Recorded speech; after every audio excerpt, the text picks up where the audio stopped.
Wonderful. Okay, so hello, and welcome everybody.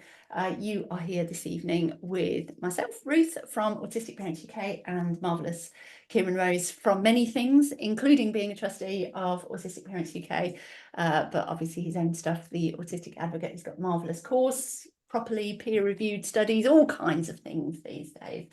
So please go and check those out. And we are going to be talking about exploring the autism process this evening. I'm going to do just the teeny tiniest bit of boring housekeeping before we crack on. Zoom does give you the option to turn your cameras on and unmute your microphones. Can I ask that you don't do that? Just because it's ever so distracting if we can suddenly hear somebody's children talking or dogs barking, things like that. So if you can keep yourself muted and keep cameras off, thank you. It makes our lives easier. But please do interact with us on the chat. If you've got any questions or queries as we're going on, please do feel free to pop them in the chat. I'll stop every once in a while and check what's come up on the chat, and I'll go through any questions that have come up. So yes, this is live, so please do feel free to interact with us.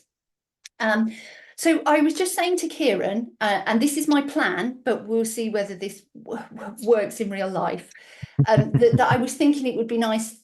I've got a few questions, so we'll try and do it a little bit chronologically, and we'll talk kind of about before the assessment process first, and then we'll talk a bit about during the assessment process, and then we'll talk about kind of life after the assessment process as well. That's my plan. But Kieran and I do love a tangent. So we'll try and rein it in as much as we can. Speaking of which, can I just very quickly introduce you to somebody? Please do. This is my emotional support chicken. I love the chicken. What's she made of? She's made of wool. I recently did some courses with Kelly Marler, and Kelly has emotional support chicken, and they're made by Judy Endow, who's an autistic advocate in the US. Okay. She's been around for a long time. So Kelly's literally sat through 2 courses with me just doing this. And I'm like, that's amazing. And then she sent me 2 of them. Well, she sent us 2 of them because Michelle's got one as well. So if you see me down here with my hands, it's a chicken. Just because I'm squeezing my chicken. That's all it is. No euphemisms intended. It's just a chicken. It's fine. No problems. Okay, cool. That's fine. Thank you for the preparation. I probably wouldn't have noticed, but when I watched the recording back afterwards, I probably would have. Or if a random chicken just wandered into shot, then you'd probably be a bit confused. But yes, just this little chicken. She's lovely there. She does look like she's made of bubble wrap, and she's very bobbly. Yeah, squishy. Yeah, lovely. Good, wonderful. Thank you. Has she got a name? Not yet, actually. So if anybody comes up with a good name, I'm open to options. Please feel free to pop chicken names in the chat. That would be absolutely marvellous. The funnier the better. The funnier the better. But if they've got terrible words in them, I'll say it, and then I might have to edit it out before I put it on the website. The final recording may not have swear words. But to be fair, it's me that does the editing now, so at least I'm not causing more work for anybody else. Oh yeah. For myself, so that's fine. So if we start off at the beginning now, I did think that with this it would be nice to kind of talk about both, because obviously we are always aiming our conversations around autistic parents, because that's what we are, and from our various methods of peer support, I know we have a mixture of people who have already gone through the assessment process, people who are on waiting lists for the assessment process, and people who might never go through the assessment process. But we also, a lot of us have autistic kids. That's kind of the nature of the beast, isn't it? So I thought that we could kind of do a bit of both, of how it would be if you're going through the assessment process, but also kind of how we can talk to our children about the assessment process as well. So maybe if we start there, with what conversations do you think would be healthy and useful to have with a child before they went through the assessment process? I think it's good to,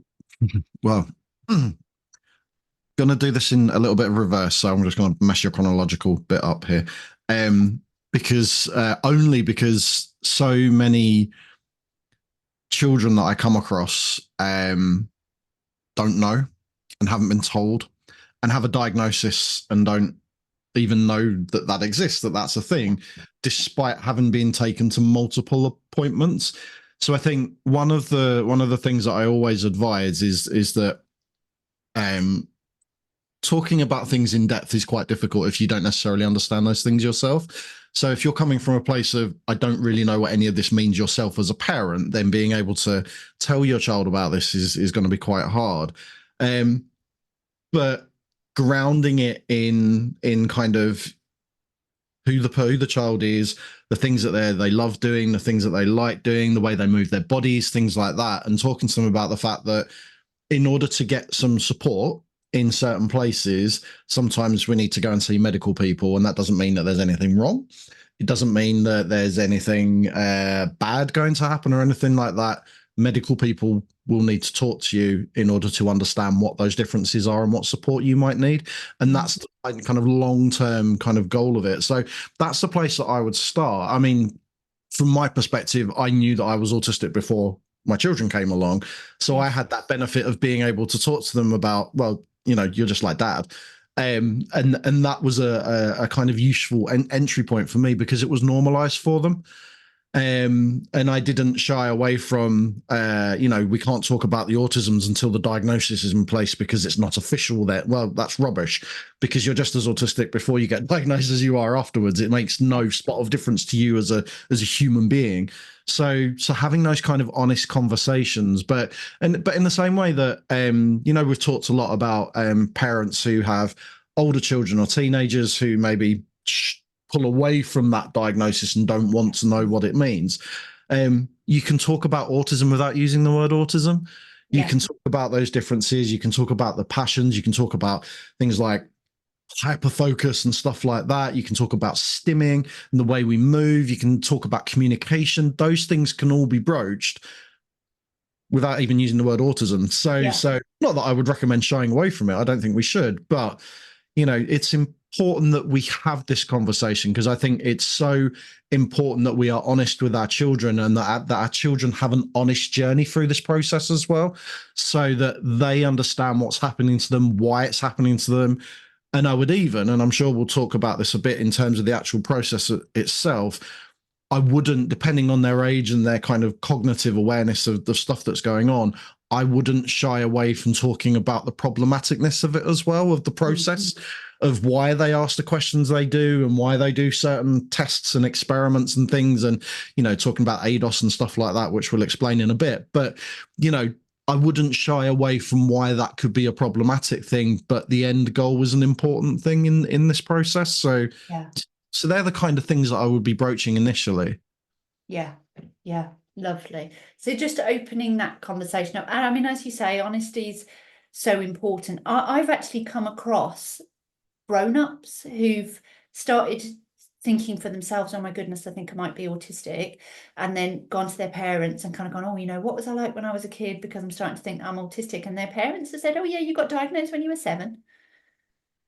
Did we not tell you about that? Oh goodness, yeah, you've already got a diagnosis. You got diagnosed years ago. And we've just never spoken to you about it. And then we sent you to mainstream school, and mainstream school said we can just be horrible to them until they start acting like normal people. And so that's what we've done. Yeah. It doesn't even seem to be wildly rare. Like, no, it isn't. It isn't rare at all. It really, really isn't rare.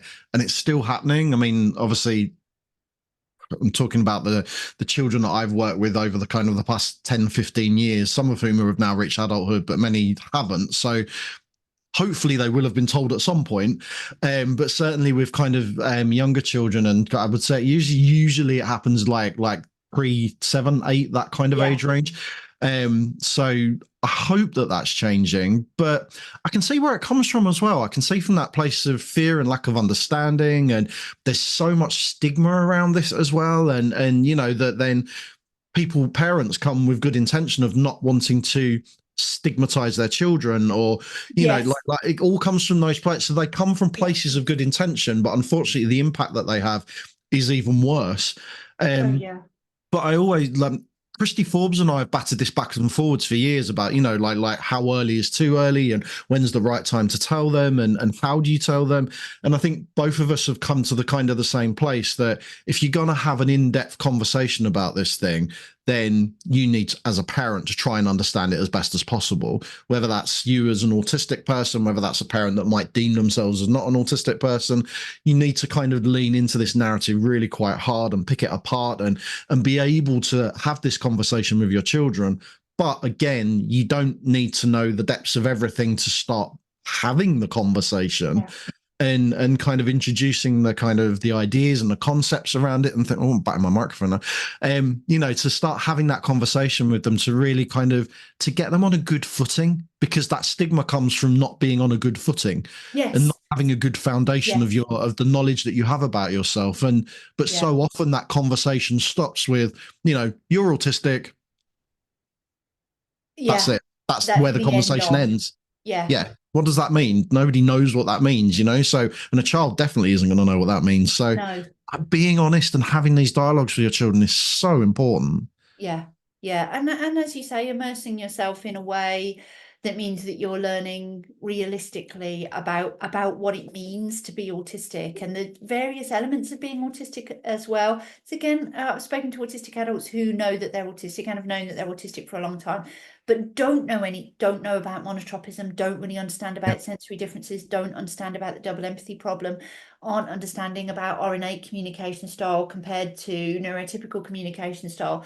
That's it. That was the conversation that was had. You're autistic.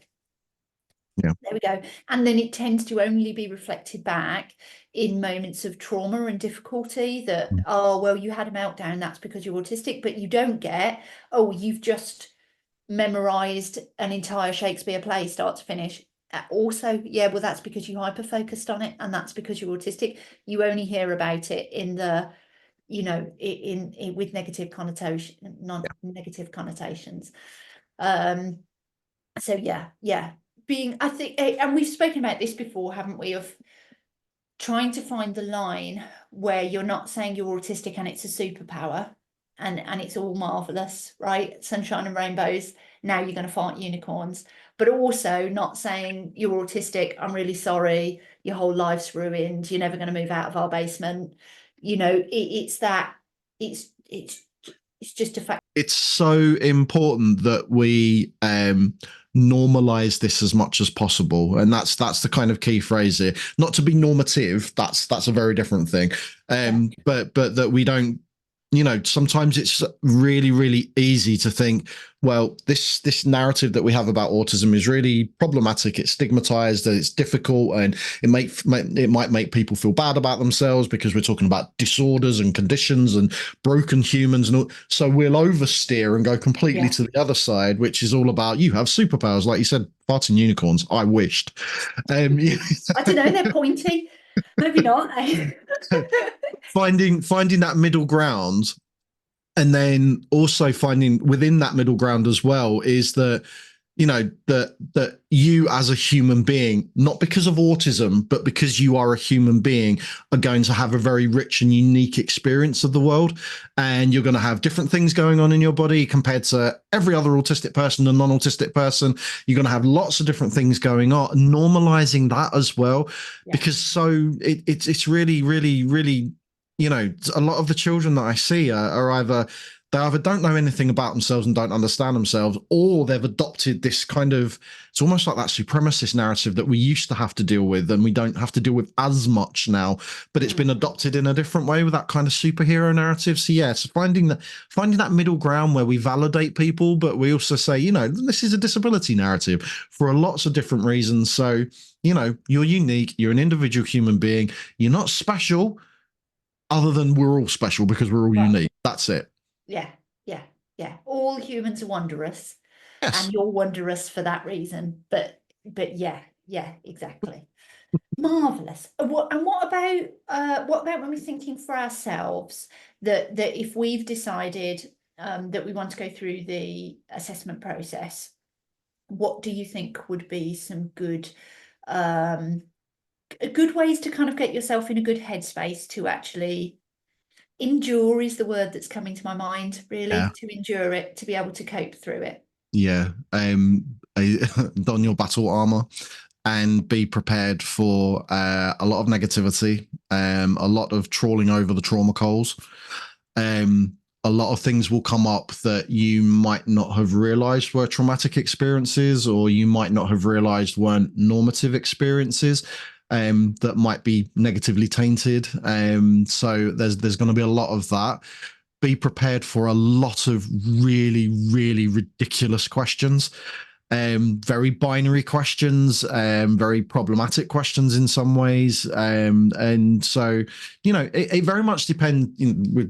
This is the process and not the people. So in terms of the diagnosticians, it's a postcode lottery as to what you get, who you get, and what that kind of looks like. There are millions of really, really good diagnosticians out there. There are some millions of really problematic diagnosticians out there. Who will all understand things in different ways and will all interpret this magic book in lots of different ways as well. This is the DSM. So this is one of the books that we could be diagnosed by. The ICD is the other one, but it's digital, so I can't wave it in front of you. So that book is not a Bible, although some diagnosticians look at it as a Bible. Other diagnosticians look at it as it is, as a guideline to things that could be interpreted in lots of different ways. So that's so being prepared for this is a really hard thing to say to autistic people, particularly if it's an autistic person who might very, very much like structure and knowing what's coming and things. You don't know what to expect until you're there. Yeah. And that's one of the hardest parts of it. And also be prepared for lots of ridiculous ableism. A friend of mine went for their diagnostic process the other day. So they were talking about how this service had described itself as an inclusive service and blah, blah, blah. When they turned up at the place they were getting diagnosed for, there was building work going on, and they sat through an hour-long interview with a drill going off outside the room. So quite a good diagnostic process, to be honest. How can you cope with a drill going out outside? Well, exactly. I mean, that's a really good test, isn't it? But it's that shows the level of, even if the person in the room is trying to be a little bit better about this, that actually the environment that you're in might be really problematic, and so it just rolls on. So, but being prepared for that's gearing yourself up for that. That's one of the biggest things, and then trying to come up with as many anecdotes as well about different things about your past. That's the other thing to kind of do. Yes, this is one of the things that I struggle with, and I've struggled it with the children's assessments. So generally speaking, I would say I have very good memory, but I need triggers. So when people ask me either about myself or about my children, I really struggle to remember any time that isn't now without a very specific feed into what was happening at that time. And so I know when we had my elder daughter assessed, there were lots of questions about what she was like at different ages. And I was really grateful that I had my partner with me, because I was just going, she was a baby, and then she was an older child, and now she's this child. There was a younger child. Was it not just always this? Sometimes she was smaller. But those really specific kind of questions, it totally throw me. And because my children are home ed, so some of them, they're kind of going, oh, well, that would be about the time that she started school. And I'm like, well, she didn't. And so I haven't got those clear, oh, this is what she was like in year one, this was like she was like in year two kind of thing. I really need external, like, give me a, oh, she was at this nursery, right? At that nursery, she struggled with X and Y and Z, and I can talk about it a bit, but trying to pick those out. And then it's the same for me. I'm like, well, I'm always like this, and then I think back and go, oh no, I'm not at all. I've actually changed loads over my life, but I need to have a, what was I doing at that time, to think about what I was like. Yeah, I don't know why. It must be how my brain files. Yeah, no, I was talking to someone about this the other day actually, and they're a good autistic because they're a computer tech. They're one of the ones that lean into the stereotypes, and because I experienced that as well, and so do they. But they were talking about them. They call them command prompts. So Right. like when you Yeah. type a command into your computer to remind it of something, to bring something back, because you're looking for something, that's kind of what we're doing Makes there, and sense. that's what we need. Yeah. So yeah, I'm exactly the same. So having someone else there is really helpful.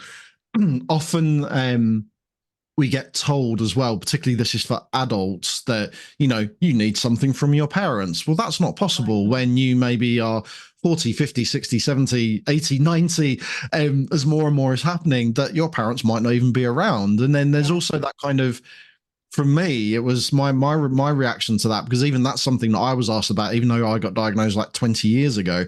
And I was like, but my parents completely miss me. Why are you asking them stuff? Yeah.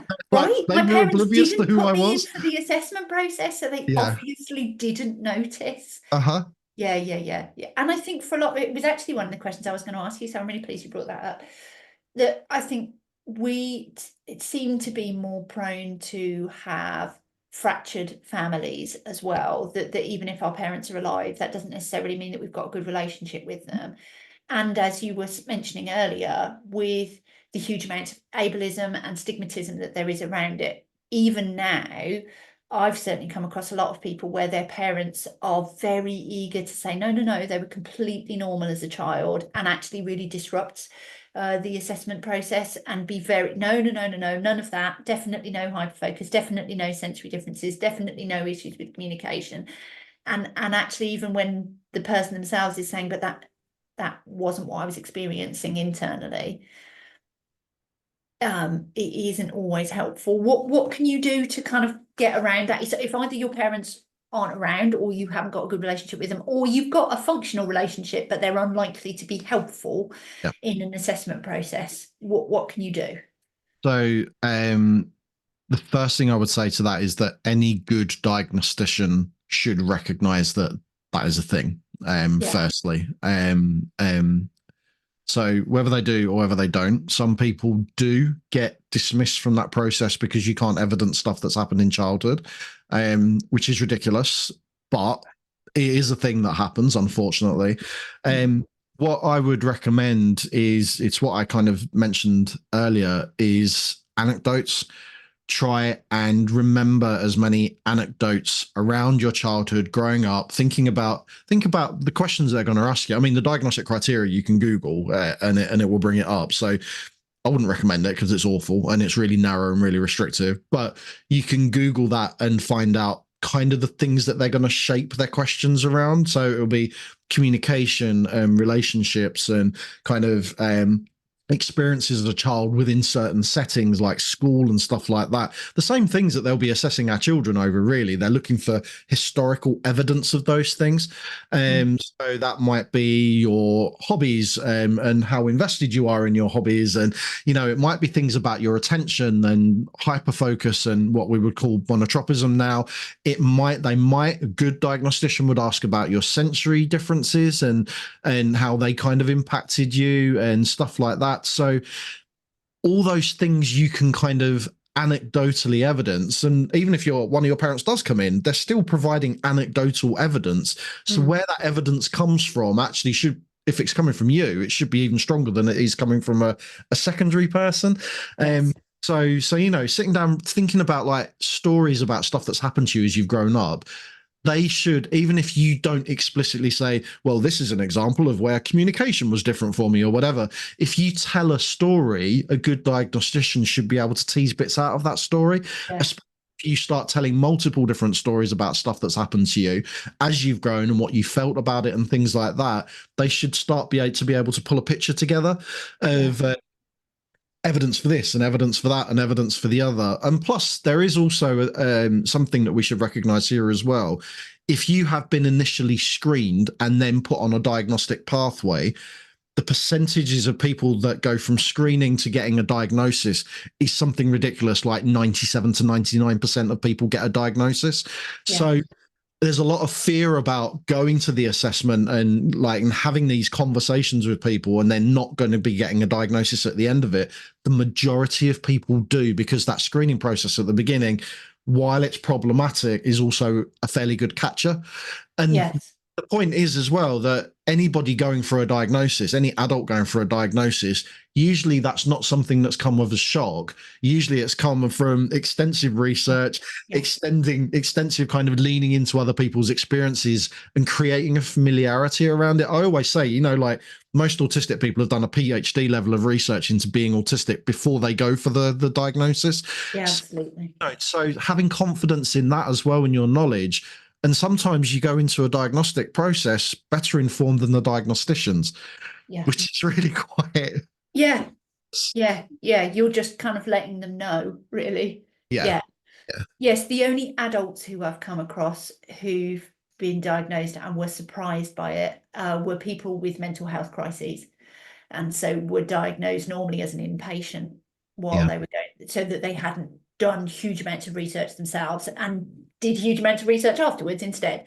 But yeah, as you say, most adults that have gone through the assessment process, it's because we've spent a long time going, oh, maybe I'm autistic, and then researching it to the nth degree. Yeah, absolutely. Yes, I was going to say, actually, with you talking about anecdotes and with my specific memory, that my younger son is, we're just on the wait list for us, and I've started writing things down when I see them. And hopefully the diagnosticians don't think that I'm weird when I turn up with a notebook. But it's because I know that I'll forget. Whereas if I've got it written down, oh, he was in tears. He was in tears the other day because Fortnite is his favourite game. And I just said in passing, or if it was up to me, I would rather that you didn't play that game. And he thought I was going to take it away. Oh, bless him. Yeah, which I had to do with it. No, I would never take the game away. But it's flippant comments, right? In my little notebook. Yeah. I mean, everything's in notebooks. My whole life lives in notebooks. I'm one of those type of. I'm an ADHDer who buys notebooks and then actually fills them with words. That's impressive. That is really impressive. I actually go through like multiple notebooks a year, and I write lists and I actually tick things off them. I actually do some of them. Sometimes you're the worst ADHD in the world. Sometimes I move things onto the next list like 6 times over, but it's on the list. My wife has a daily to-do list that she fills every day, but sometimes doesn't go back and cross off the stuff that she's done.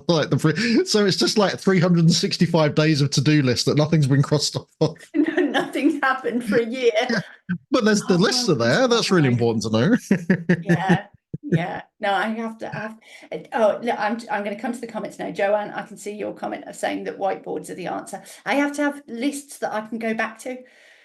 Because then when people say, did you do this thing? I can go, yes. Yeah, and if you've wiped it off, you wouldn't know, would you? 7 pages ago. Yeah, because otherwise I'm thoroughly like, I don't know. Did I do the thing? Did you ask me to do the thing? Did we talk about it? Was that? Do you know, we've had somebody else doing our social media this last month and sharing blogs. So many of the blogs, I'm like, did I write that? Did somebody else write that? What was those? Were those mine? Oh no, that one was Zoe. Oh, okay. Yeah. See, I am really an ADHD. This is why I have to write things down. I do that with my own website. It's just me that writes it, and I go back and I was like, "Oh, that's really good, isn't it? When did I write that?" So, those quality words. I remember doing that.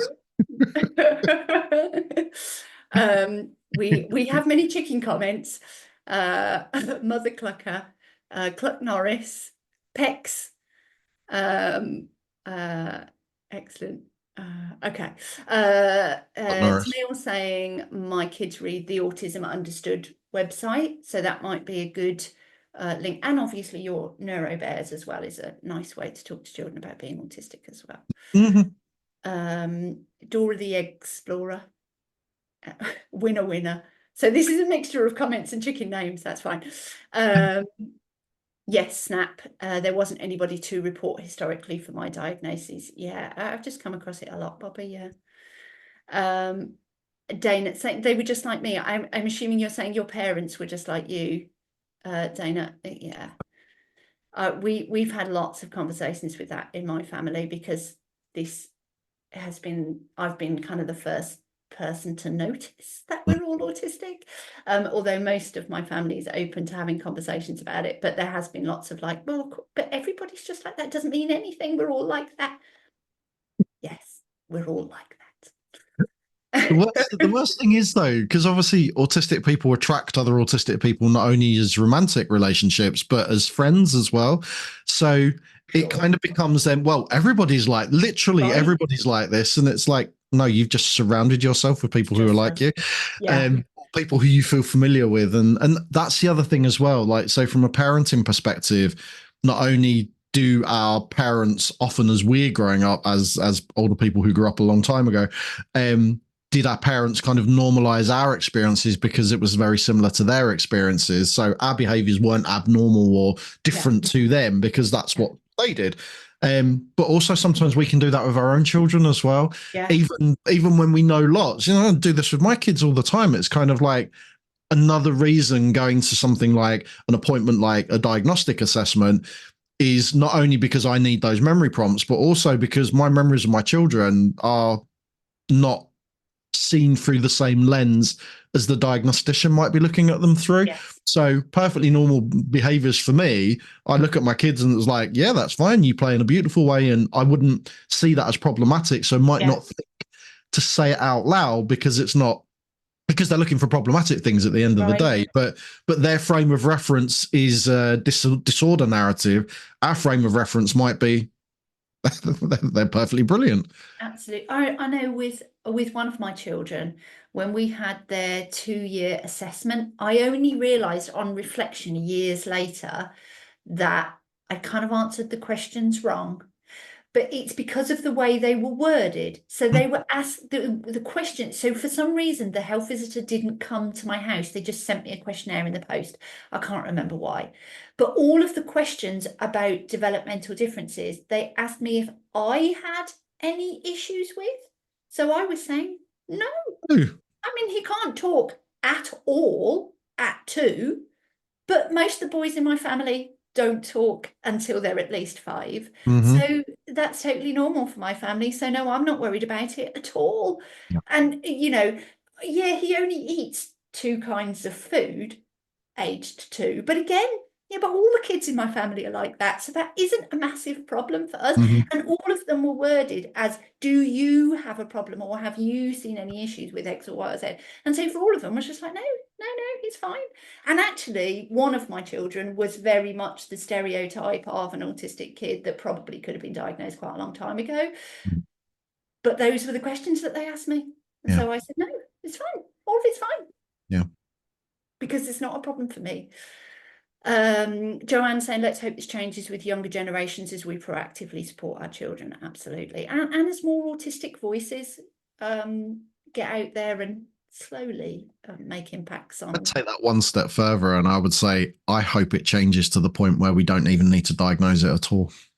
Wouldn't that be marvellous? Would be lovely, because we spend so much focusing on this abstract autism that we then don't explore all the different co-occurring stuff that's really the heart where we need support, often physical stuff, sometimes mental stuff, different things going on in our brains and body that are often the things that are maybe causing us problems or might be difficult for us. And then, but it all gets swept under that autism umbrella. So if we could move away from that place and start looking at individual need, then that would be a much better place to get to.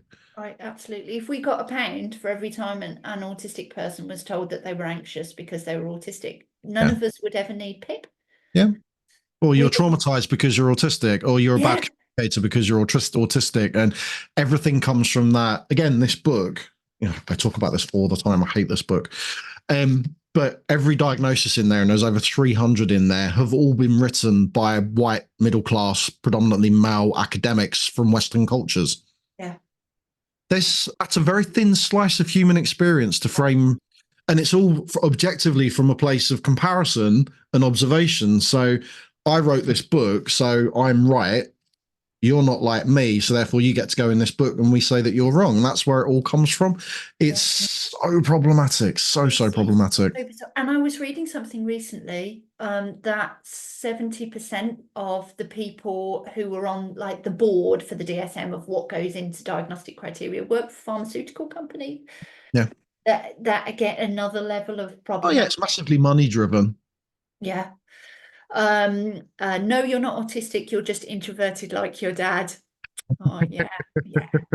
I mean, she probably wasn't wrong, Bobby, Mhm. but just so close, but not quite there. Postgrad in autism, saw it in my two kids, now adults. They were very much young, but missed myself completely, right?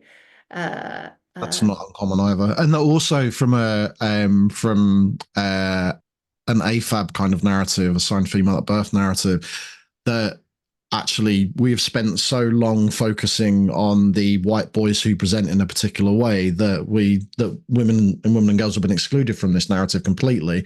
So actually, if I had a pound for every mum that said to me, "Oh, they get it from their dad," and I'm sitting there going, really, you think? Because there's obviously there's the genetic and the hereditary side of this, which we know about cognitively, but we forget about all of the time. yeah, That we treat autistic people like they just spontaneously manifested, whether they're children or whether they're adults. Um, so we kind of exclude that, but also because of a lot of different sexism, racism, ableism, certain groups of people are excluded from this narrative, have been traditionally excluded from this narrative as well.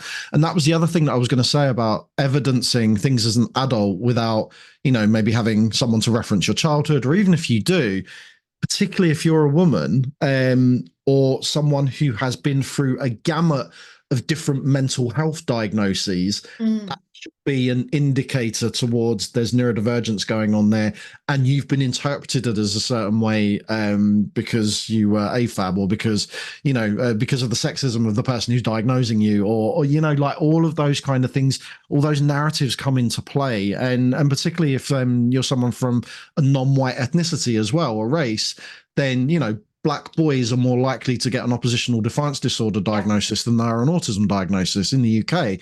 So there are so many levels of problematicness that feed into not only others excluding us, but us excluding ourselves from this narrative as yes, well. yes, So autistic people attract other autistic people like magnets. We yeah, are drawn to each other. So if I had a family and it had like two adults and three children, and there's one child with a diagnosis in there, chances are there's one, if not two, adults who are autistic in that family. And often, and I'm just thinking about, there was another comment about sometimes if you've got an only child, you've not got another child to compare it to. That assumes that by one of those children was autistic and one isn't, mm, because one's more obvious or fits a narrative or a bias that you might have around that child, or they struggle more obviously in some ways, doesn't mean that your other child isn't autistic too. But yeah. we often exclude on that basis because one child is there and very present in front of us and another one isn't. Yes, yes, and I think sometimes it can actually be exacerbated when the child who either is more stereotypical or just more outward expressing does receive formal diagnoses, because then actually that can narrow our view even further, that this is what autism looks like, and so your other children or other people in your life aren't autistic because they aren't this child. And Yeah, we know that the reason it's a spectrum is because it's a spectrum, right? And because it can present in all kinds of different ways. Yes, absolutely. yeah, Yeah, and it can be much easier to either see it in the explosive kids, right? Or just the more stereotypical kids. yeah, Um, and there are, I mean, the stereotypes exist for a reason, and as much as they're frustrating because a lot of us fight against them, there are elements in there, aren't there? And you do sometimes meet people that you just go, oh, you, yeah. you then, you're what they based the DSM-5 on. Good, right? Nice to know that you're real and it's not just Sheldon Cooper. You can sit nicely in that box. Yeah, yeah, that's it. Um, That's the and other, I mean, the flip. yeah, I've had one of my kids has said to me, "You just think everybody's autistic," and I'm like, I don't at all. I just No. think everybody I know is autistic. I realise that there are millions of non-autistic people out there, billions of non-autistic people out there. They just don't want to talk to me. Yeah, They're yeah. just not involved in my life. But historically, the way certain groups of people have kind of excluded themselves or been excluded again. So here's a little anecdote. So a few years ago, I was delivering some training and I was talking about Lorna Wing. Lorna Wing's one of the early autism researchers from the kind of 70s, 80s, 90s, who introduced us to the idea of the spectrum and also came up with the diagnosis of Asperger's syndrome. When she was doing her early work, she did some early research on a cohort of kids who she identified as being autistic, but they didn't have learning disabilities. So, which was the narrative at that time, you were only autistic if you had a learning or an intellectual disability. So she was doing research into this, and she wanted to evidence that she had a group of kids who were also autistic but didn't have associated learning disabilities. So when I was delivering this and talking about this, a lady in the audience put her hand up and she said, "Can I just tell you something about Lorna Wing?" And I was like, "Absolutely." She said, "I grew up in the house next door to Lorna. When I was a little girl, she was living next door as an adult. And one day she came and knocked on my parents' door and explained to them that she was doing this research. And she explained that she needed a control group of children who were developing normally, as she described it then." Um, and she said, Lorna said, "I've been watching your children play in the garden all summer, and they're a beautiful example of children who play together, who develop normally. And so, can I use them as part of this control group?" So the parents said yes. So this lady and her brother formed part of the early control group of non-autistic children in an autism research study. Guess what diagnosis both she and her brother I have was now? going to say, given that she was listening to you talk, it didn't seem likely that she'd moved out of the autism sphere. Yeah. So both the brother and she were autistic, but were in the control group for the normal children. Right, because And they we could see this play. happening all the time, that we create a picture in our head of what autism looks like, and then we exclude anybody that doesn't fit that picture. And Yeah, we've done this repeatedly, year after year, generation after generation. And actually, although we're talking about different presentations and people developing in different ways and things manifesting in different ways, we still fall back onto those old stereotypes consistently. We still exclude. And there are so many women and girls who get excluded from being autistic literally because they're women and girls, and it never enters anyone's head that they might be. That's yeah. not Oh, because they're being missed. It's literally that it's not on anyone's radar. And we've got children who lean into stereotypes, like you said. So they might be missed because they lean into other stereotypes. Or we've got people whose particularly again from narrative amongst women and girls, whose special interests might not be the traditional autism special interest, like the trains or the stereotypes around cars and things like that, and lining things up. Although they do line things up, but it might be cuddly toys, it might be yeah. clothes, it might be, so again, leaning into gender expectations, and all of this stuff happens, but professional world isn't cognitively aware of this. They fall back on their DSM, Yeah, and then it all goes to yeah. pieces. I've spoken to quite a few autistic women, those assigned female at birth, who, when they look back on their childhood, say, actually, my special interest was reading. The thing that I was really passionate about and really engaged with and wanted to just do all of the time was read. And they might have read a particular author or a particular genre of book, but that they were into reading, and have consistently been told that's not a special interest, that's not a passion, because it's not unusual for young girls or young women or those assigned female at birth to do that. So it doesn't mean anything. I was that was I spent my whole childhood reading, which is weird because I don't read books very much at all now. But I spent my entire childhood in fact, I remember getting in trouble at school because I was reading my fantasy books instead of Mm-hmm. paying attention to the teacher.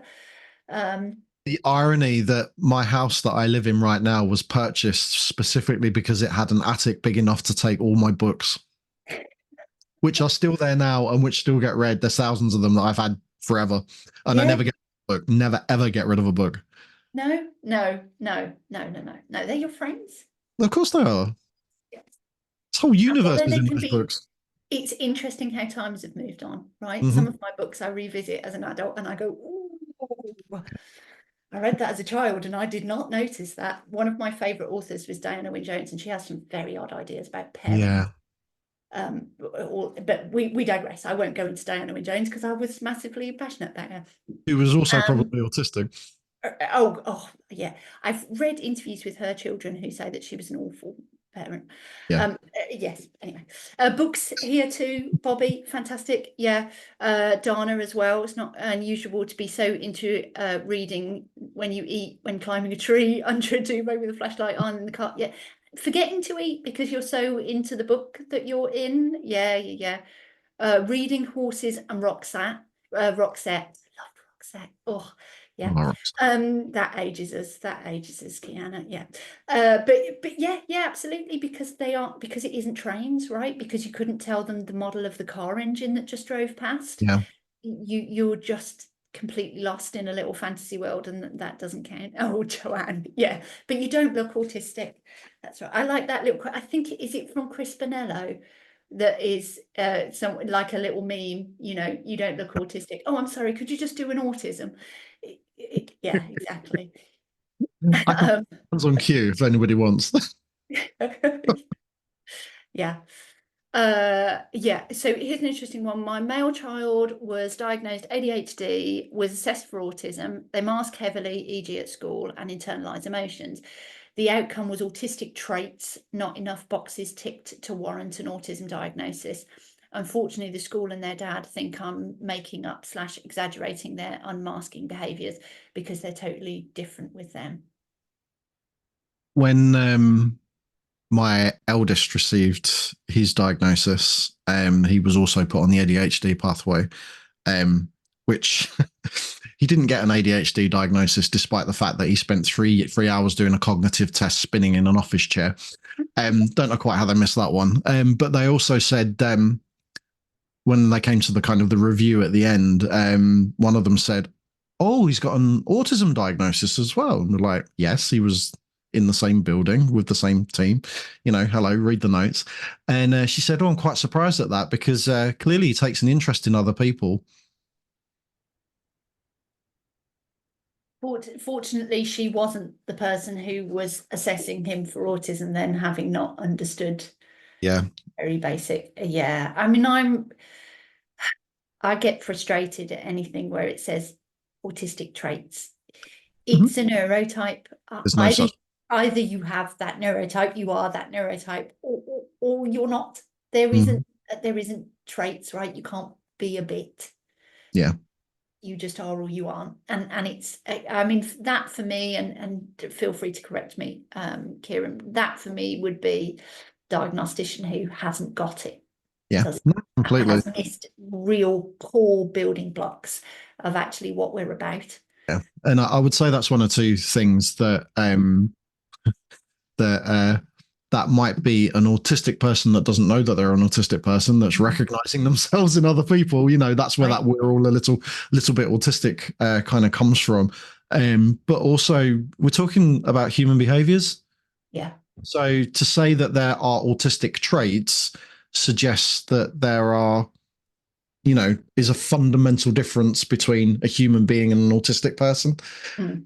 It's so dehumanizing and so depersonalizing and stigmatizing. I could go on with the ings, you know, but it really isn't, and it comes from a place of not understanding the narratives around us at all, not understanding themselves very well quite often, and being poorly educated and poorly informed and poorly supported. It comes from all of those places, but often I find, not often, that's unfair, sometimes I find it comes from a place of real kind of hubris and arrogance as well. That there is an assumption that from a professional perspective that the professional holds power, Yes. that the professional knows all. The professional is this expert narrative, which I absolutely hate. When I've done things before and people describe me as an expert, I'm like, no, Please don't call me that. Don't call me that at all. There is no such thing as an expert in anything. There are people who might know more about something than other people. That doesn't make you an expert. You do not hold all knowledge.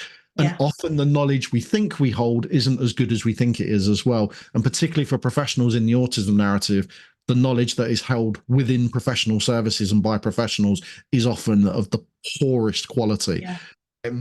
But yet they wield all the power. And that's Yeah. the hard Yeah. thing. I think with all of these things, it's how would we look back on this in 100 years? Mm. In 100 years, we're going to look back at our current autism narrative. I mean, particularly the medical autism narrative, but I think actually even the autism narrative that we hold within our own community, and go, thank goodness we've built on that. Thank goodness we've got so much of a deeper understanding about it. You know, it's some of the things that you were talking about earlier, you know, the physicality and the mental health side that co-occurs with so many of us, that there is just so little understanding of what's going on. You know, why have so many of us got heart issues, got dysautonia issues, got hypermobility, Ehlers-Danlos? It's not coincidence. There's something going on that, as far as I know, nobody is even seriously looking into. Nobody's even wondering why this is happening and No. why this is going on in our lives. When those things are explored, I mean, even academically in terms of research, when those things are explored, everything's compartmentalized. There's nobody pulling together a larger picture of what's going on. It's all very much, we will focus on this and we will focus on this. And we talk about co-occurrence and overlap, but we don't ever consider the constructs that we've created around naming these things and putting these things in a diagnostic box, and that actually maybe they're not good enough. And maybe we're talking about something which is much larger and presents in lots of different ways because of lots of different reasons. And like it's because we're human beings. We are literally the most complex creatures on this planet. Yeah. And yet we are treated as not the most complex creatures on this planet. We are treated by, well, we'll just carve this chunk of this person off here and we'll just look at that bit. Yeah. Not Yeah. I mean, about the rest of them and what interacts with it. This is allopathy at its core, is it treats humans like machines. Yeah. And that you can take the engine out and look at the engine and it's got nothing to do with the wheels. Like, that isn't how humans work. You can't think about, and I do think that this is a big part of why we haven't got that bigger picture, is because there are heart experts and there are mental health experts and there are bone experts, and none of them would think to talk to each other. No. Right, about what is going on, and there's just us in the middle going, hi. And you know, we veered a little bit, so I do want to we have. I just like to say one last thing on this, and this is, and it's important to say that it's changing. It's just happening on such a microscopic level that change is happening, and going at such kind of glacial speed that you know, I train probably well over 1,000 professionals a year easily. You know, so the conversations that I have with people, there are professionals who are brilliant, who are massively well-intentioned, who see the need for change and understand the need for change, but so many of these professionals are completely disempowered as well. So it is changing. The kind of the cognitive understanding of things is improving, but the application of the support of the services of the diagnostic process isn't really changing very much at all, because the money, the support, the will isn't there systemically, and that's the kind of problem. Yes, and we've kind of spoken about this a little bit before, and then actually it really feeds into what we were saying about experts.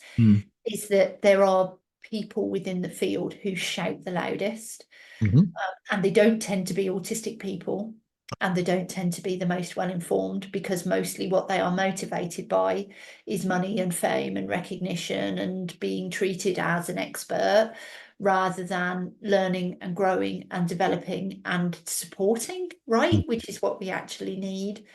And so until that bit changes drastically, that we stop rewarding people for shouting the loudest, we'll probably keep coming back to at least similar issues.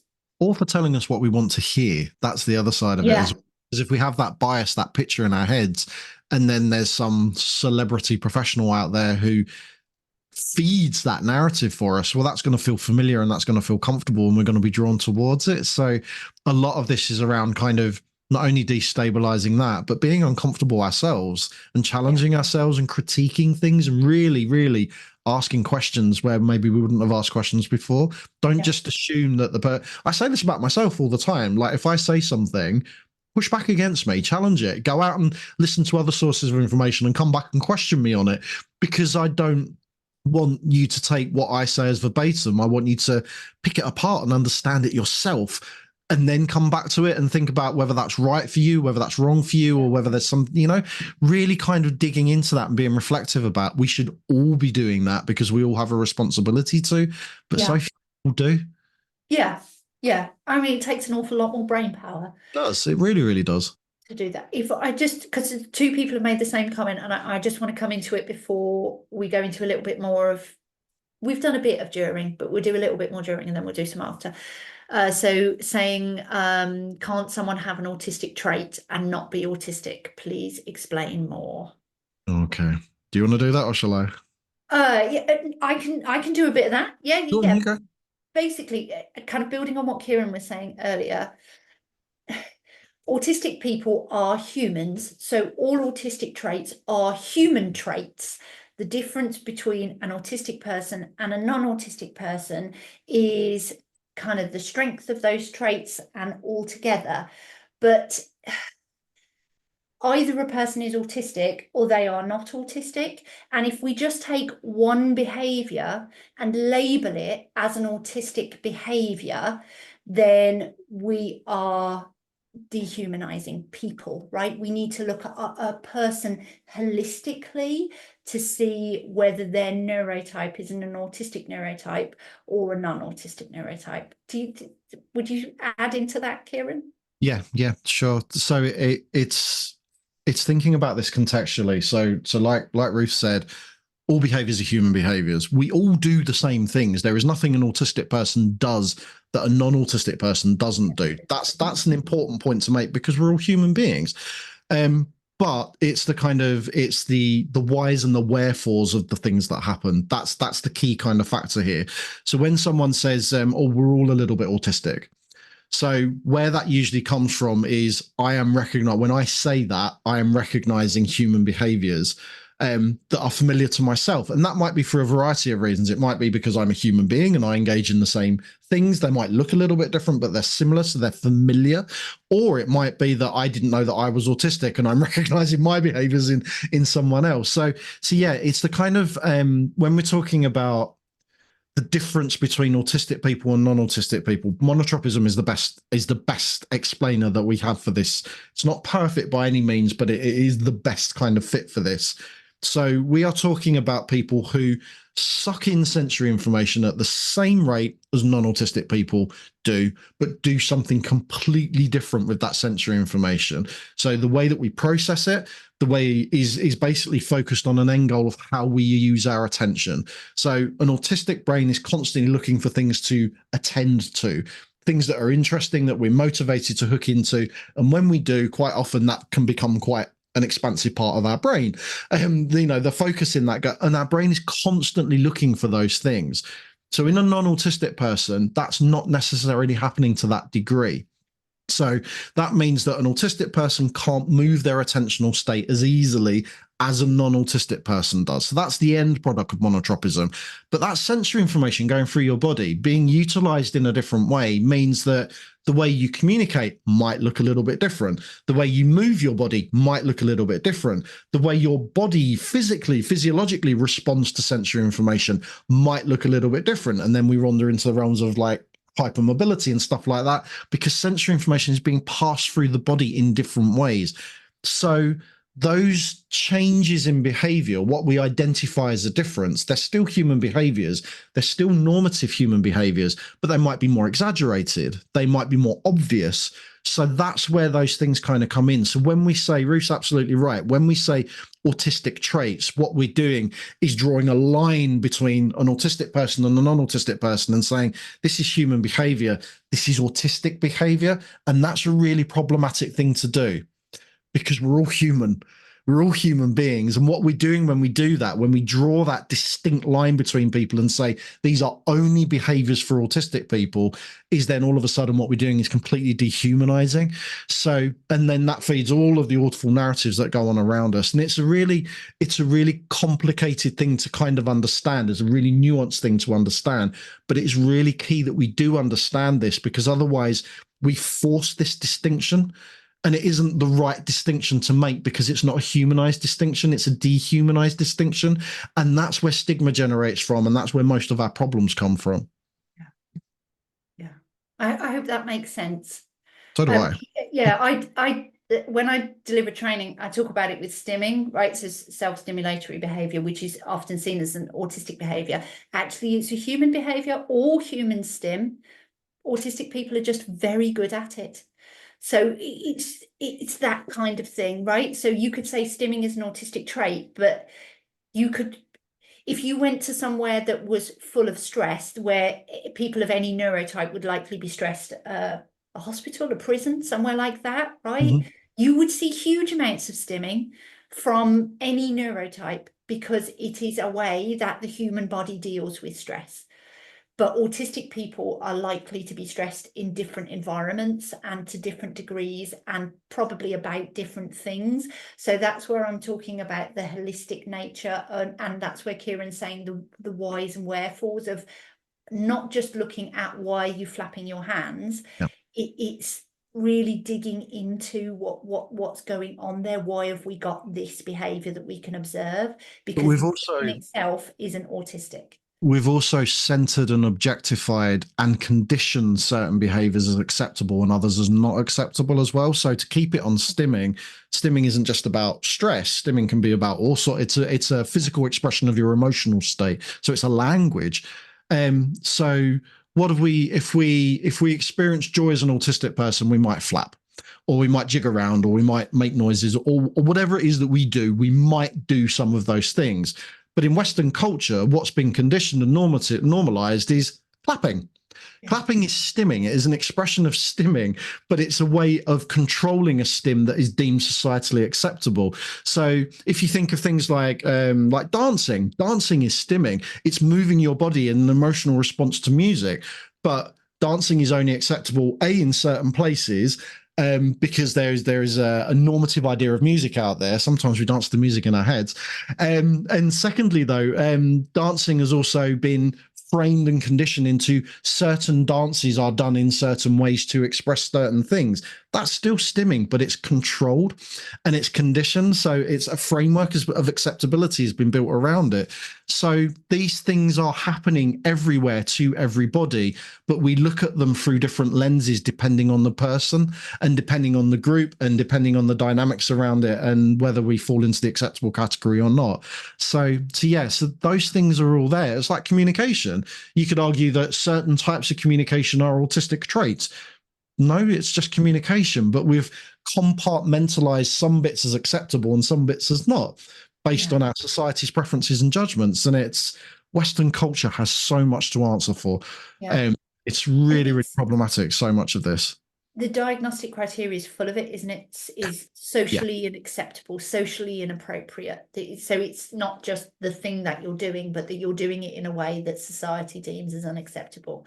I have a slide that I often use in training, which is literally it's a screenshot of one of the 2 pages of the autism diagnostic criteria, and I highlight all the problematic words in red, and there's about 100 of them on this one page, and it's all deficit, disorder, repetitive.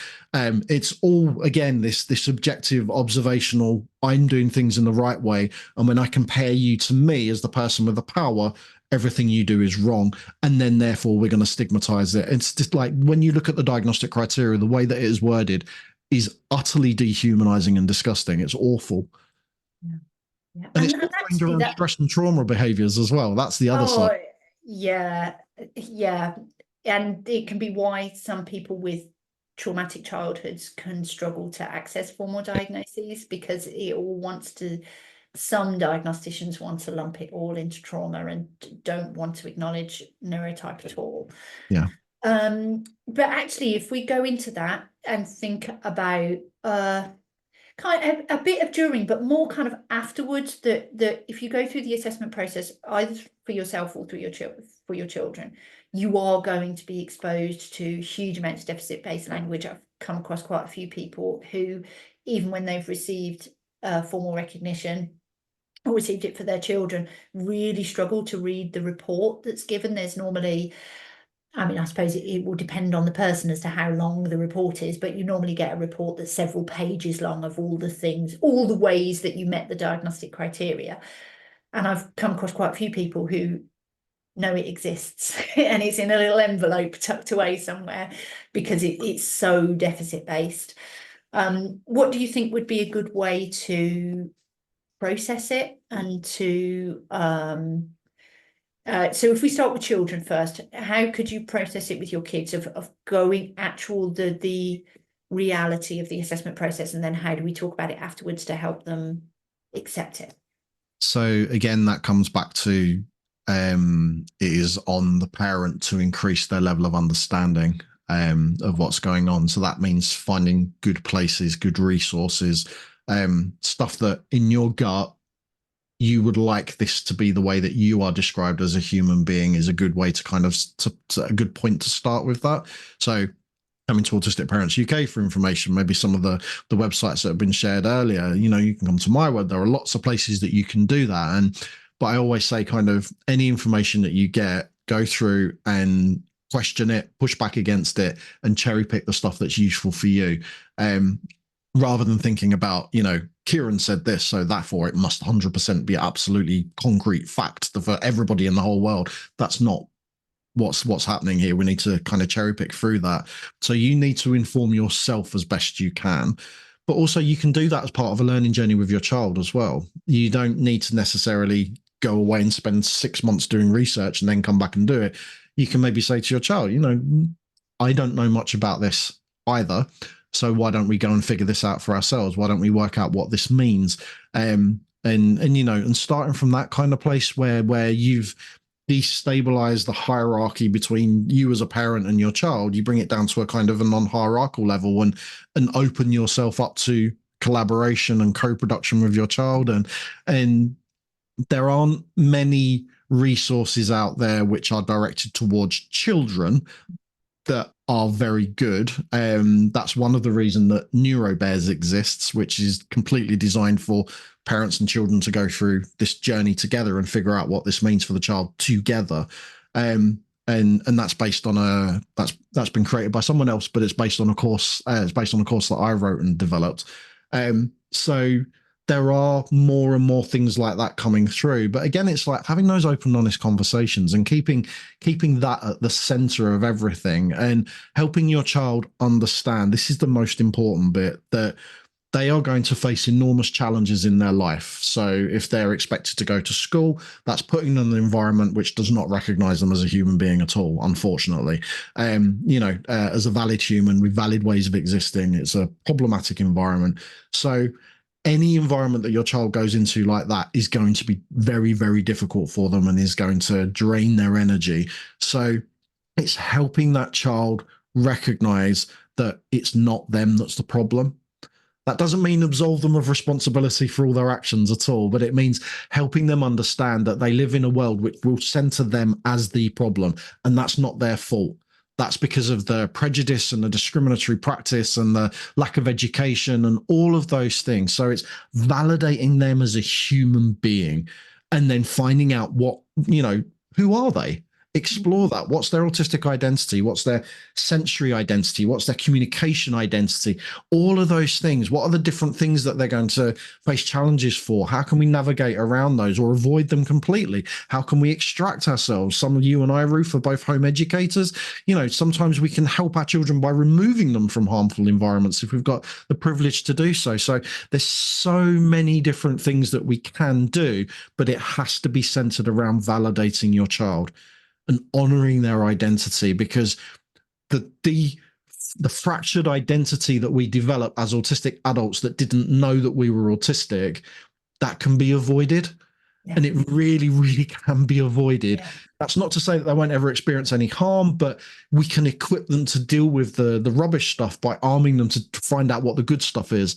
You know, you can find a balance between those two things, and that's something that so many of us lacked growing up. And there's Oh, no need for massively. it to happen now.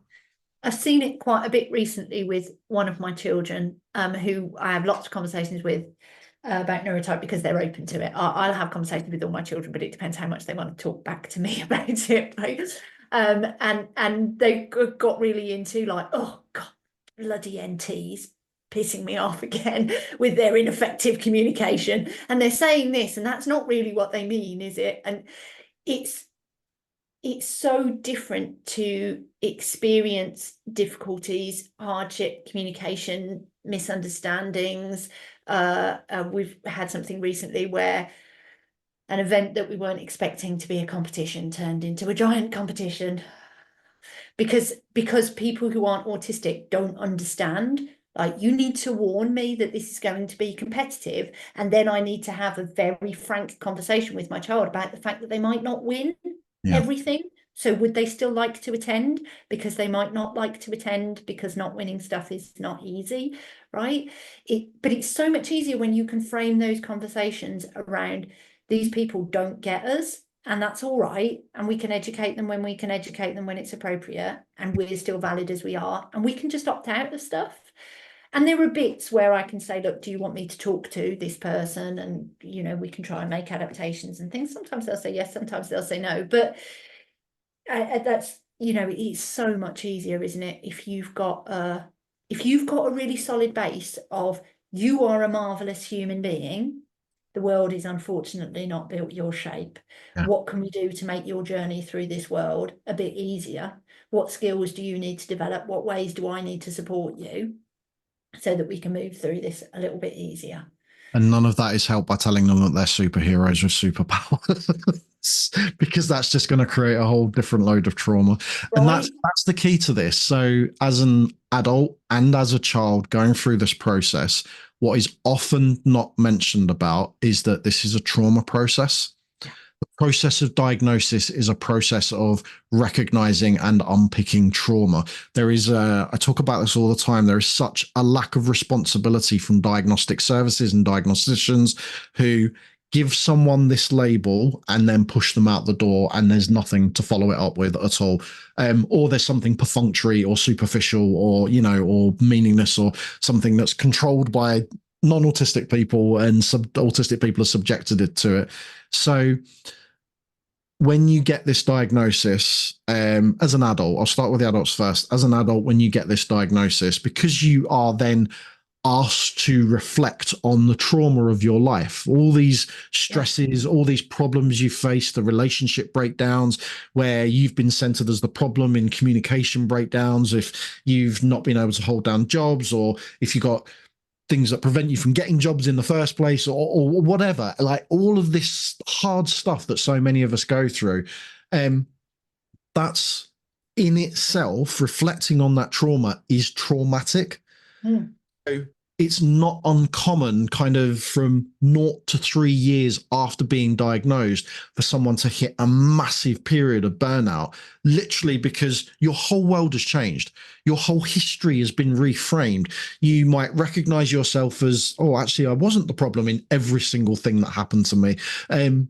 But also because sometimes we reach out to friends and family and look for support and validation. Like, look, I've got this now. This means something to me, but it doesn't mean anything to other people. So they might pity you, or they might not believe you, or so everything changes. You think that everything changes in a weird sort of way, in terms of everything changes for you cognitively in your head, but the world doesn't change around you, and we think it's going to. We think people will validate us, and jobs will give us reasonable adjustments and think, but all those processes are enormously difficult and challenging because the people on the other side of it don't get it. Yeah. And that in itself is so difficult to kind of to move through. And then as children, what we don't often recognize is the reason that we have got to that point of seeking a diagnosis is because our children are usually struggling in some way. That might mean they're struggling at school, they're struggling with their mental health, they're struggling with this, they're struggling with that. And we don't also talk about that as a trauma narrative. We talk about things like, we use phrases like poor mental health or low self-esteem or their school refusal, which is a term I wish to rip up.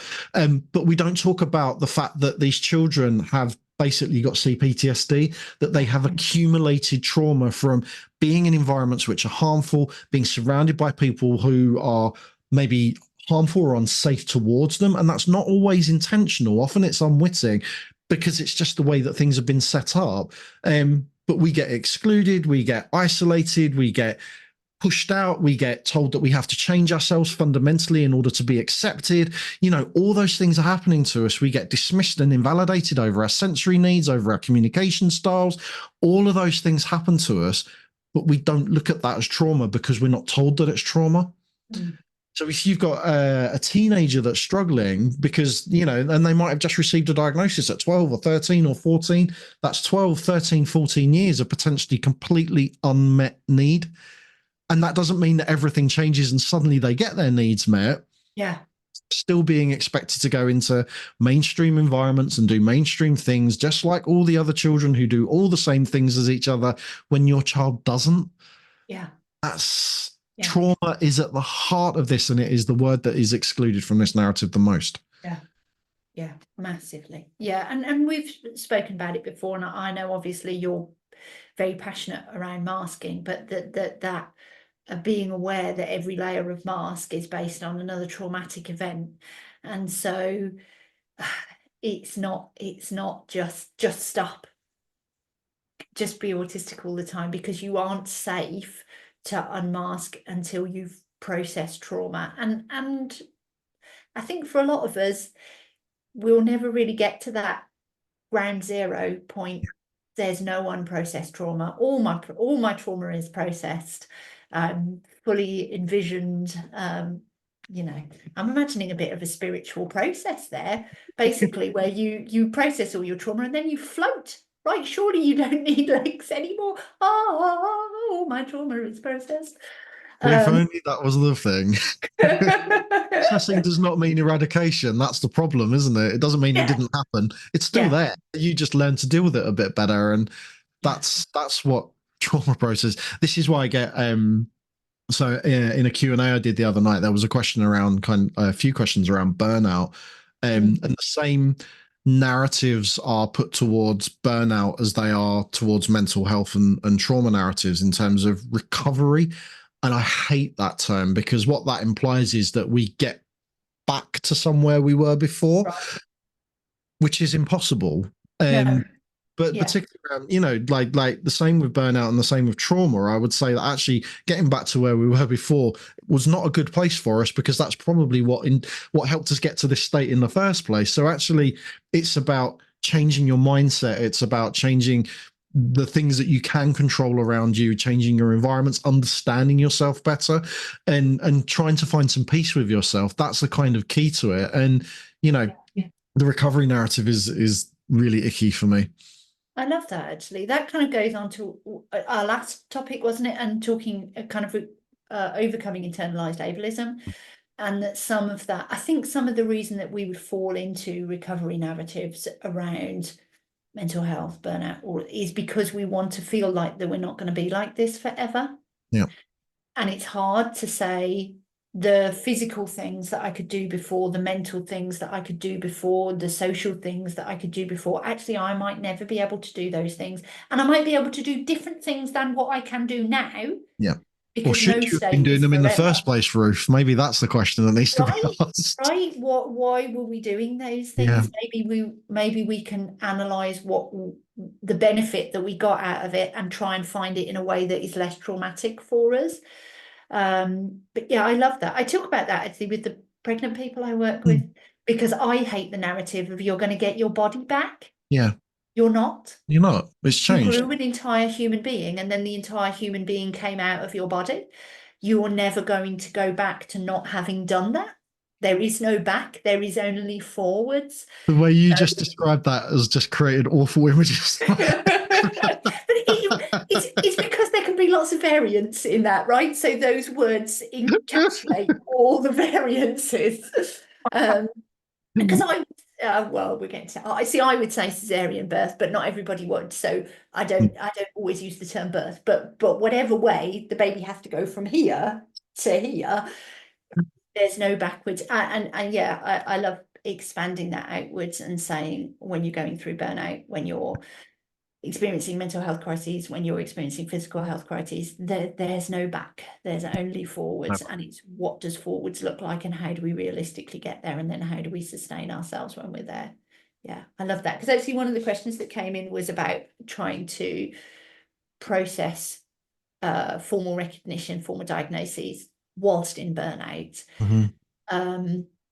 Would you add anything into what you've already said there, or do you think you've probably covered most things in with that? I mean, in response to that, I would, in that I, and this is probably going to be a really hard thing to hear if you're in burnout, but burnout can be a weird sort of opportunity, because the thing that helps you remove yourself from burnout is to take lots of the demands away that you can possibly take away from yourself, which for some people might be lots and some might not be very much. But also giving yourself time and space and rest, and all the things that they're the things that if we lived in an ideal world, if we lived in an ideal world, we wouldn't be burnt out. But if we lived in an ideal world while we're in burnout, they're the things that we would do to kind of take control. So there is an opportunity here in terms of, actually, if I am burnt out, I need to reflect on what caused that. So if there is an opportunity to understand myself a bit better in order to make sure that I don't repeat the same things, or the same things don't happen to me, again, within what's your power to kind of control and change, then there's opportunity there to kind of explore yourself a little bit more deeply. And there's never an end to that. Like I've been trying to understand myself, well, since I was diagnosed like 20 odd years ago. So this is a never ending journey of kind of self-discovery and light bulb moments, and they're still going off for me now, like after 20 years. So they will never stop, and in a way I hope they don't ever stop, because I always want to keep learning more about me. Not in an arrogant way, but the more I know about myself, the better I can meet my needs. Yeah. Again, within what's in my power to control. So that's the only thing that I would kind of add there, that if you think that you might have other stuff going on in your physical body, particularly, but also, different co-occurring conditions and things like that, we very rarely explore those things and figure out whether they might be like something that's going on for us. And that could be contributing to your burnout. Not knowing that there is something going on in your body, there is a need that's going unmet. Maybe exploring those things will help you answer that question. Yeah, and I think that's very, very common for us, is because we tend to be stressed and traumatized children, that we then grow into stressed and traumatized adults, that we don't even realize that our physical self is not how other people's physical self is, and that other people are not experiencing what we're experiencing, and actually there may be some support stroke solutions for some of the physical things that we're experiencing. I mean, having conversations with healthcare professionals is a whole different Q&A. Yeah. We have done bits on previous Q&As of talking about healthcare professionals. Generally listen to what Kieran says rather than to what I say, because I say I never talk to healthcare professionals about anything going on with me because I don't like them. It's not a good answer. What's that? It's from Dust Till Door, right? That whole thing of, like I said, do what I say, not do what I do. Don't do what I do.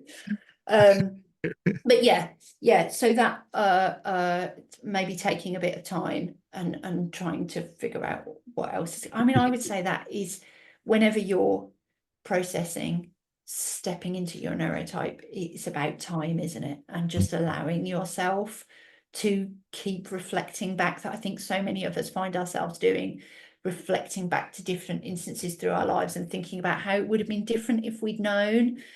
But just allow that to happen, because you will.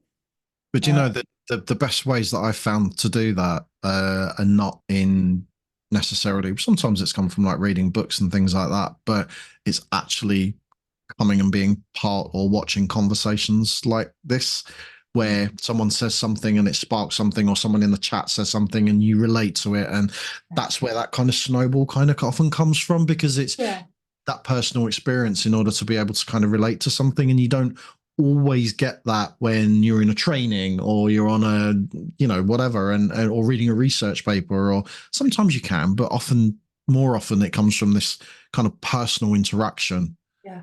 Yeah, and I see it within our peer support groups, really lovely and on lots of different levels as well, of understanding different elements of ourselves and our physical self and our mental self, and can be really powerful and lovely. And this is, what you were saying there of always wanting to understand yourself more. I think this goes into what I was saying earlier of the whole conversation about autism is constantly evolving, and that is a really positive thing. And you will keep coming across people who have built on somebody else's theorem, or taken it a little, like Tanya Adkin talks about monotropic split, which is then another level on from monotropism. That kind of thing can be really interesting, and sometimes you'll come across those and go, I don't think that's right. Me, or it That is doesn't make sense. Yeah. what's going on for me. I read something recently where someone was talking about bits of their brain being monotropic and bits of their brain not being monotropic. That was like, I think you've missed 101. You haven't quite got this, but it's still interesting to read. I still read the whole thing. I read the whole thing and went, I totally disagree with you.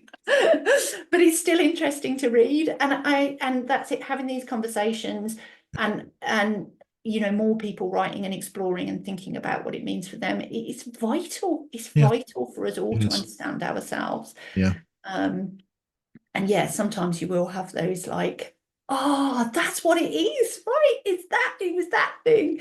Yeah. Excellent. There's been loads of comments come in, and I can't keep up. I think most of them are people replying to each other, so I don't think many of them are questions for us. I'm just going to have a little look just in case anything jumps out as like definitely questions for us. Lovely. So I've had so much trauma and masked so much, so I don't really know how to unmask. And Bobby saying quite rightly, unmasking can be dangerous too. And touching on masking is trauma based. It isn't just my mask is off, it's gone. And actually I was talking about this in one of my peer support groups this week.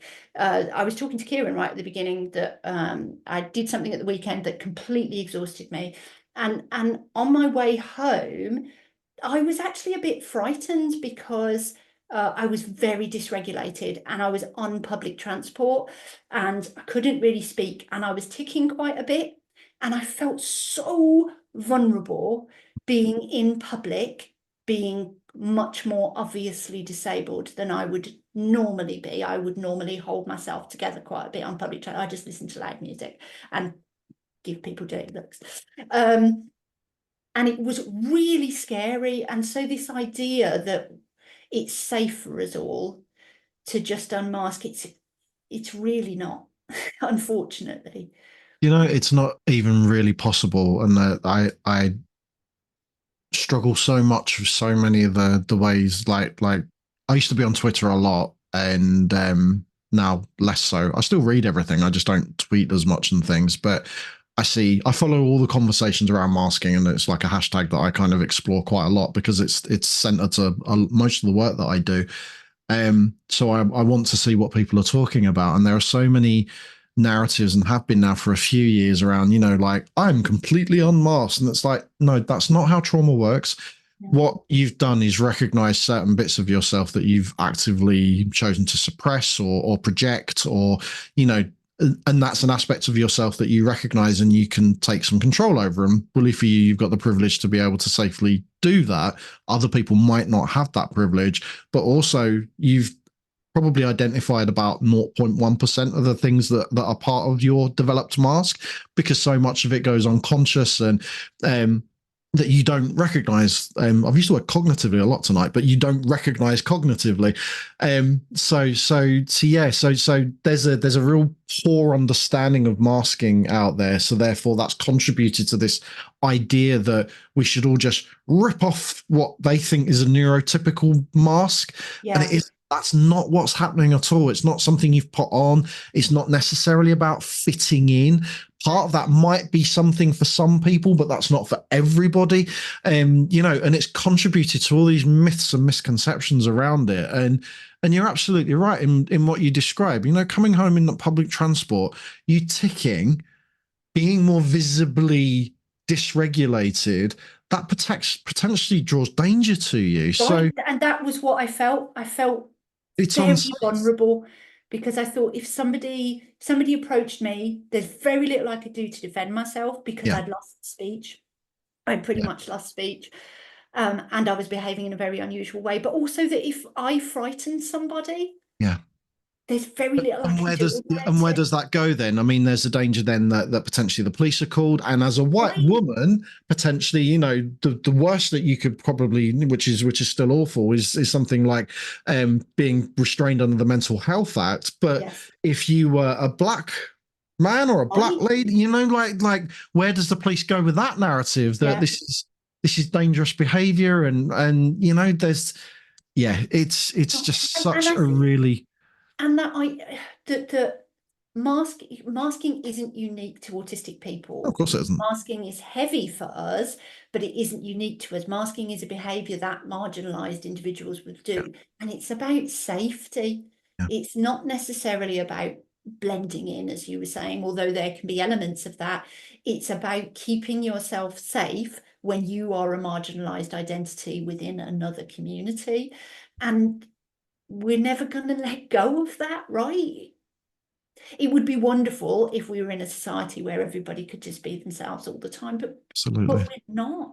No, We're not. And sometimes letting go is desperately unsafe. And when people are forced, through external pressures one way or the other, to that they just can't keep up their mask anymore, it makes them vulnerable. And that's what I was very aware of at the weekend, that I would have liked to be masking quite a lot more. And I mm, felt very, very vulnerable. And I was very aware of the privileged position that I was in, that I am a middle-aged, quite small white woman who was able to sit quietly and tick to myself.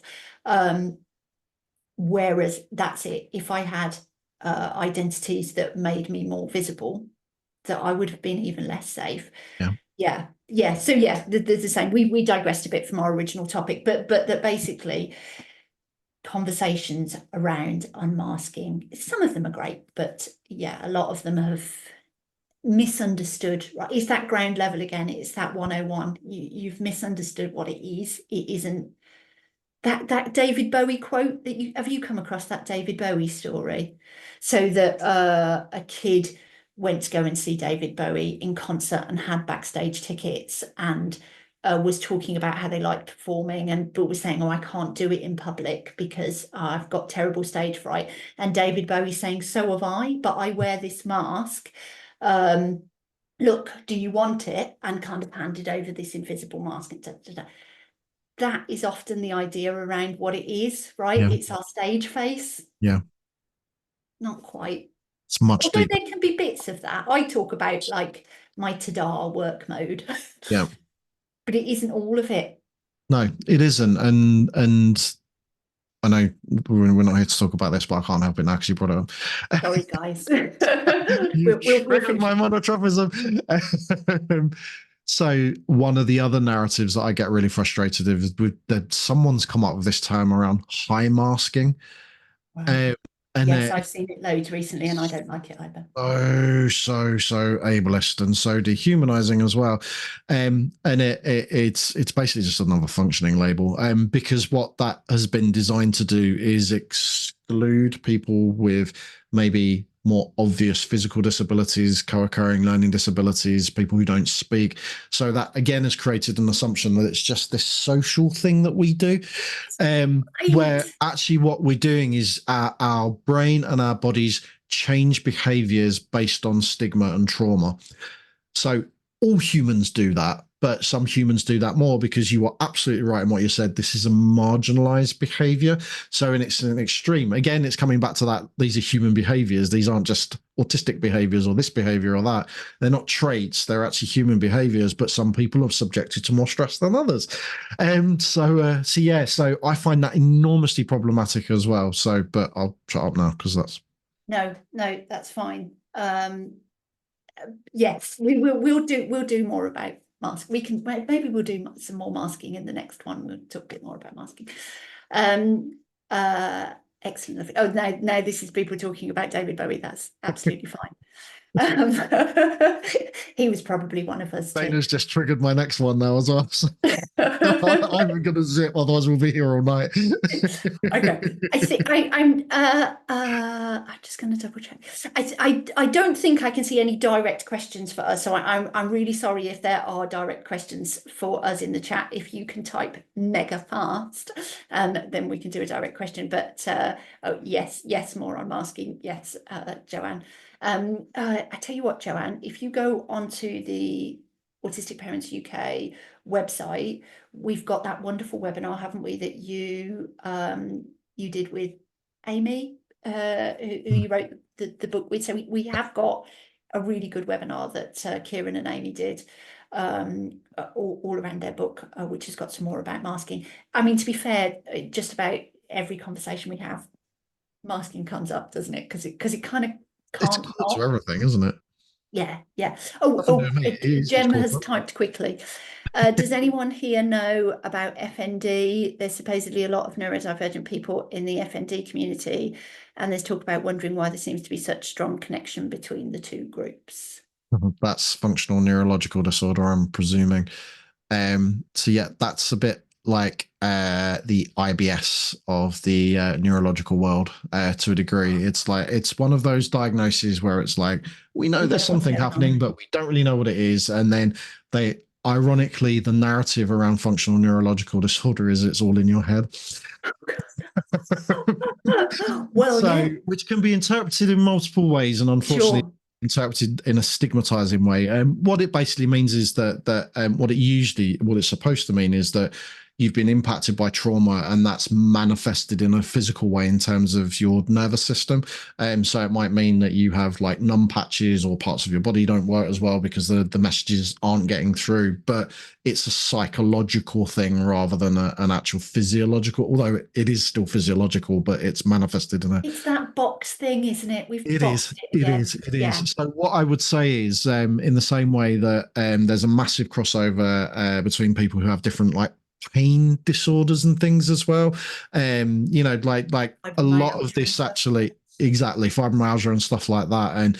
And so what the connection is never really made is that quite often I talk to people who, they might say they've got fibromyalgia or FND.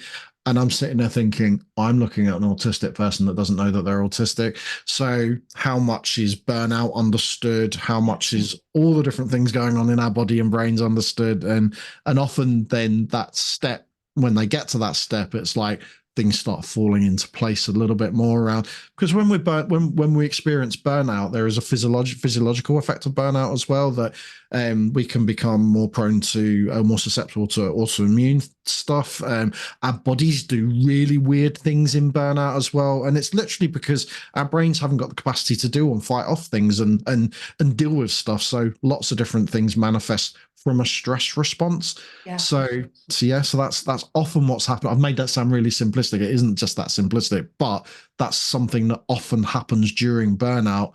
But being autistic is something that is very rarely explored during when people are identified with those things. But they should be, because there's such a high co-occurrence that it should be a flag to say, oh, maybe this person's autistic. Maybe we should explore that alongside other things. But there's the fact that if a child is assessed and then identified as autistic, why they don't turn around and go, and now it's your turn, parents. Yeah. Because it should be, right? We should just be going, okay, let's see if it's one of you or both of you.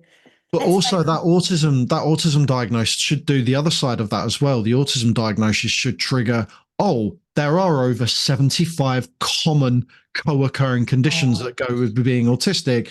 Let's go and have a look and explore these to see if there might be a pain narrative for you, or something, a sensory narrative for you, or something else going on with you.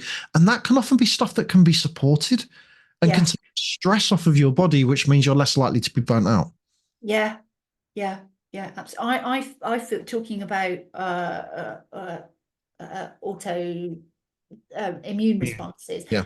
I see. I'm celiac, and I swear I didn't realize I was celiac till I was 24. I swear that I wasn't when I was a kid.